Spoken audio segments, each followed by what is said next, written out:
name is Kelly Asbury, and I'm a director here at Sony Pictures Animation. I was born in Beaumont, Texas. Beaumont, Texas was very much generally a working class, sort of blue-collar town. No one had more than anyone else. When I was a teenager, if I wanted a car, or if any of my friends wanted a car, we got jobs, we saved up for it. It wasn't handed to us. My dad was a Navy veteran from World War II.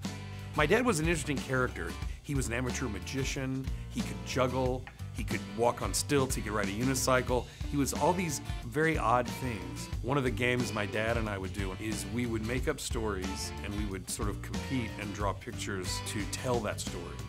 And I'll always think that was a big part of why animation became so much a part of my life. Is it really is drawing pictures and making up stories for a living. So I will always think that that was the root of where I kind of started my animation love. My dad passed away when I was 12 years old from cancer. I think what that did, was really instill in me early on that I was gonna have to grow up. My mom instilled that work ethic, and she did always say that anything you want, you have to work for. Anything you want is not worth having unless you work for it. And that's certainly proven to be true in every aspect of my life. When I was 7 years old at the Jefferson Theater in Beaumont, Texas, at a matinee, my brother took me to see Snow White and the Seven Dwarfs. I remember I said to my brother, I really want to learn how to make my drawings move like that. You hear people say that they had a calling. I do believe that I had a calling to work in animation from that day forward. A book came out written by Christopher French called The Art of Walt Disney. I saved up my money and I bought this book. And that was the first time that I saw behind the scenes. And I realized all these different types of artists were working on these movies. And so I knew, okay, this dream I've got is gettable. I can do this because certainly among all these different people doing all these different things to make a movie, I can fit in there somewhere. And there was a hero of mine that was mentioned in that book named Ken Anderson, who had long been an art director for Disney. I wrote a letter of probably the biggest fan letter in the world. It was probably 10 pages long, just expounding about my love for Disney and how I want to work there. I sent a few examples of drawings, and he forwarded my letter to the production manager at the time. The guy's name was Don Duckwall.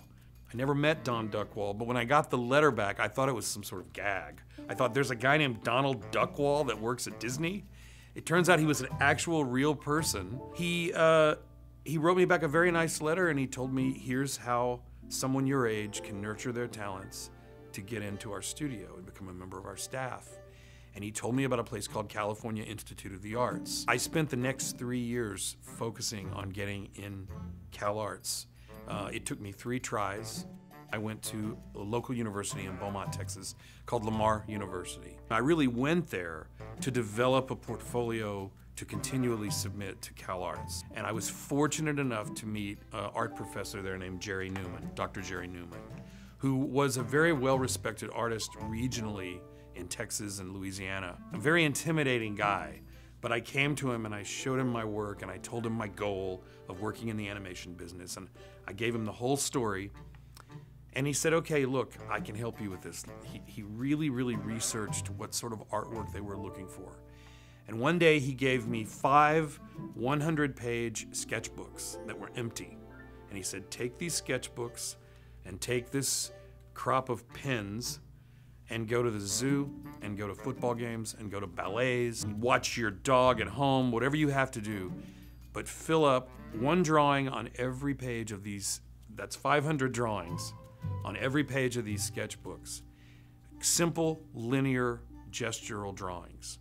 At the end of the semester, I came back to him, and he laid out all the drawings on this floor of this art room, all 500 of them, and he started going through and just picking and culling through these drawings. And when we were all done, I had 25 sketches left. And he said, that's your portfolio for Cal Arts. Assembled it, sent it to Cal Arts, and I got a full scholarship. The most exciting, happiest moment in my life, when I really think about it, above everything else, was when that acceptance letter dropped through the mail slot. That was when I knew I was on the road to doing this thing that was really all I'd prepared myself for. I don't know what I would have done had I not gone to CalArts, had I not worked at Disney and gotten in the animation business. CalArts felt like this mecca that everyone that had similar interest had gone to.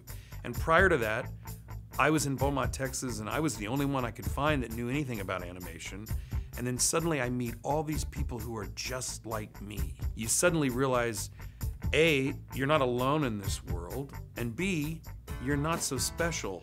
You know, CalArts was this crazy shared experience with people who really knew exactly what I wanted, and I knew exactly what they wanted. And then when I was a freshman at CalArts, a group of friends and I were fortunate enough to be at an Academy of Motion Picture Arts and Sciences tribute to Mel Blanc, who's the very famous voice actor from all sorts of cartoons at Warner Brothers. Sitting in front of us was Chuck Jones, legendary animated cartoon maker. And one of my friends, Jeff DeGrandis, that night wore a pair of rabbit ears on his head. He was kind of a character. And Chuck noticed him and they struck up a conversation. They exchanged contact information. And then a couple of days later, Chuck invited him and some of his friends to come out to his place in Corona del Mar, California, and just sit around and talk about animation. Jeff invited me and a couple of other people, Rob Minkoff and Chris Bailey, and we all went as students, and we became very close friends with Chuck Jones. And for the next 25 years, while each of us were going through different phases of our career, he was always sort of this touchstone. We all went on and did exactly what we wanted to do, and it was largely because of the mentorship of Chuck Jones. And in the end, I think it was really lessons in planning, lessons in research, lessons in reading and literature, and opening ourselves up to more than just making cartoons. He taught me to approach my job with depth, no matter how funny it's supposed to be. And that's valuable stuff. My first job in the animation business was at a small studio in Burbank called Tom Carter Productions. And then while I was working there, a friend of mine who had gotten a job at Disney just one day called me and said, look, they want to talk to you because they need someone to storyboard something in the live action division, and they want to see your portfolio, so here's a number. So I called the number and got the job very quickly and found myself at Disney after my second year at CalArts. After that movie was finished, I moved to the animation department, and I was asked to do in-between drawings for animation. And I did that for some time on a movie called The Black Cauldron. What's interesting about that is Life magazine did a story about Disney. They advertised basically and had a story about the future of movies that are coming out. And one of them was the animated feature, The Black Cauldron. And I remember sitting in class in high school, and there was a friend of mine next to me, and I said, I'm gonna work on that movie. And she said, okay, great, you know. And then I did. And my first screen credit is on The Black Cauldron. I worked on several little projects, and then I was fortunate enough to be asked to do development work on The Little Mermaid. It was this huge hit, and it sort of reintroduced everyone to Disney fairy tales. So to have been part of the early development of that movie was amazing, still is amazing to me. And then I went on to work on Beauty and the Beast. In 1991, my good friend, the late, great Joe Ranft, who is a great story artist, at the time he was heading story on a movie called The Nightmare Before Christmas, which had been developed at Disney by Tim Burton. I was a huge fan of Tim Burton's work, and I knew about this project, and I saw an opportunity. I sent some artwork up to the director, Henry Selick. He accepted the work, and I was actually allowed to leave Disney, still working for Disney, but I moved to San Francisco and worked on The Nightmare Before Christmas as a designer and an art director. It was truly a completely different world. Learned a whole new aspect of animation, but a magical experience. And Henry Selick, I think he's the greatest stop motion animator who's ever lived. After Nightmare Before Christmas, Joe Ranft had moved over to Pixar, this little studio that was across the bay that did computer animation. Joe called me up and said, look, we'd love you to come over and sort of help us storyboard on this movie called Toy Story that we're developing for Disney. The rest is history with that one. I mean, I was so lucky to have had that brief stint working on that movie.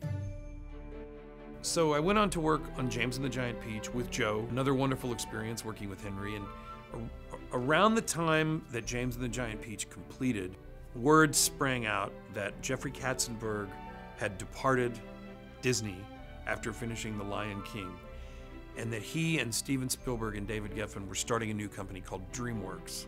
The whole world just changed overnight.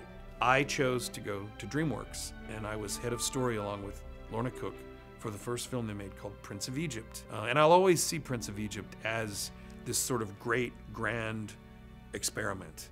There's a lot about that film that is quite beautifully done.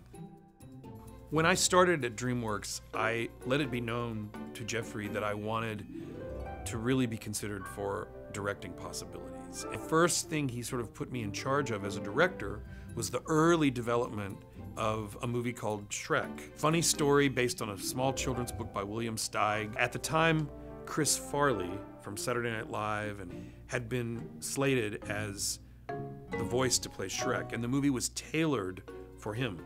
Well, unfortunately, about a year and a half into our development, Chris Farley passed away, tragically. And that sort of put the movie in a bit of limbo. Jeffrey said, look, we don't know what's gonna happen with Shrek, but why don't you move over here, and I have a movie called Spirit, Stallion of the Cimarron, that I'd like you to co-direct with Lorna Cook. After I finished Spirit, Jeffrey invited me to join the Shrek team and direct Shrek 2. Everything about the Shrek movies is about fun and about hilarity. And to work on that film and then to have it enjoy the huge success it had was a once-in-a-lifetime experience.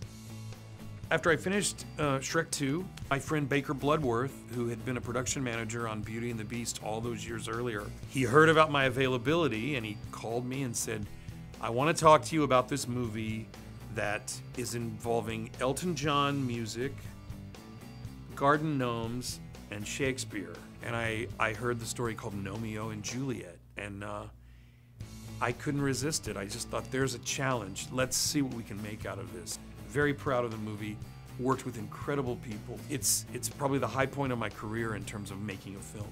When I finished Romeo and Juliet, I had a little bit of time. Again, you know, this between picture thing is always a nice breathing time. So I helped out my friend Chris Buck on Frozen as a storyboard artist. I just came in and 3 or 4 days a week and storyboarded. Same thing with Wreck-It Ralph. My friend Rich Moore asked me to just you know, kind of pitch in. In the meantime, I was looking at all sorts of projects, and then Bob Osher and Michelle Ramo Kuyate called me, and they said they have a project they'd like to talk to me about at Sony. It was called Kazorn and the Unicorn. After about a year and a half of developing it, it became a little unclear what the studio wanted to do with the project. Sometimes that happened. And so Kazorn was sort of put aside for a while, and in the meantime, they said, look, we have another project we'd like to talk to you about, and it's called Smurfs. And they said, we want to do a complete reboot. And so suddenly I found myself researching. I go back to Chuck Jones, research, depth, development, really learning about the characters. And I found that the work of Peyo, the original Smurfs work, was so incredibly rich and fun and entertaining and appealing that I couldn't resist trying to take this on. And now, here I am developing a brand new Smurfs feature. I was fortunate enough to know here at Sony, there was Noelle Triojo, who was a production designer. She's from France. She grew up knowing all about the Smurfs. Patrick Mate, who I'd worked with many times at DreamWorks, he was available and he knows all about the Smurfs. His ability to draw the Smurfs is almost identical to Peyo. He's a wonderful character designer. I am documenting my experience and my adventure as we go and as I learn about the Smurfs on a blog called smurfsproductionblog.com. I call it the Blueprint. My ambition with this film is to honor the work of Peyo as much as possible and to introduce a side of the Smurfs that really has never been depicted before on film in the way that we're trying to do it. What's great about working here is it's not a giant conglomerate. It's not a big giant studio with thousands of artists all doing different things. It's a smaller community, so there's a lot more interaction and a lot more time to get to know each other. I like that. I want Sony Pictures Animation to be successful, but I wanted to keep this sort of community feel to it because it's a very comfortable environment.